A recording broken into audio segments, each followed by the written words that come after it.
কে ভাই আপনি? এই তোর গাড়িতে কে চালা ভাই? কে ভাই আপনি?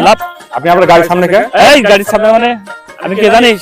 কে আপনি? আমি ডিবি ডিবি প্রশাসনের লোক।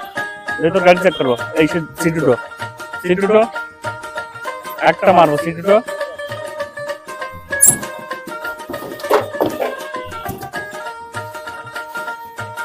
কি হ্যাঁ হ্যাঁ তা তো জানেন না স্যার কি এগুলো? জানিস না মানে না কি স্যার। করিস এর সাথে আর কি ব্যবসা গেই? না স্যার আমি তো হ্যাঁ? পড়ালেখা করি স্যার। কি পড়ালেখা কোথায় করিস? ভার্সিটিতে পড়ালেখা করি স্যার। তো তাহলে এই মাল কে তোর কাছে? স্যার অবসর সময় আমি গাড়ি চালাই স্যার। অবসর সময় গালি চালাইছ না? তোর মতন বহুত পোলাপান এই ধরনের না ব্যবসা স্যার। করে। ভার্সিটির দুয়াই দিয়ে না স্যার।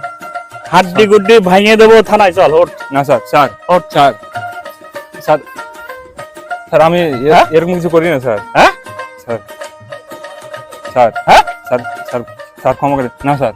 স্যার কান্দর স্যার এই ব্যবসা কবে থেকে করতেছিস? না স্যার ব্যবসা করি না স্যার। তাহলে কি সমস্যাটা কি আমার কো? না স্যার আমি কিছু বলতে পারছি না হ্যাঁ? স্যার। না স্যার এই মাল কোনটা এসছে? আমি জানি না স্যার। স্যার কিছুক্ষণ আগে দুজন যাত্রী ছিল স্যার আমার গাড়িতে। যাত্রী উঠবি দেখে শুনে উঠবি না? বুঝতে পারি না স্যার। শিক্ষিত ছেলে ভার্সিটি ছেলে দুজন গেল কোথায়? স্যার এদিক গেছে স্যার। হ্যাঁ? এদিক গেছে স্যার। এ তো বিশাল জঙ্গল দেখছি। জি স্যার এখন থেকে প্যাসেঞ্জার উঠবি দেখে শুনে উঠবি, ঠিক আছে স্যার। বুঝছিস? ঠিক আছে স্যার। আজকে তো মাফ করে দিলাম, যা।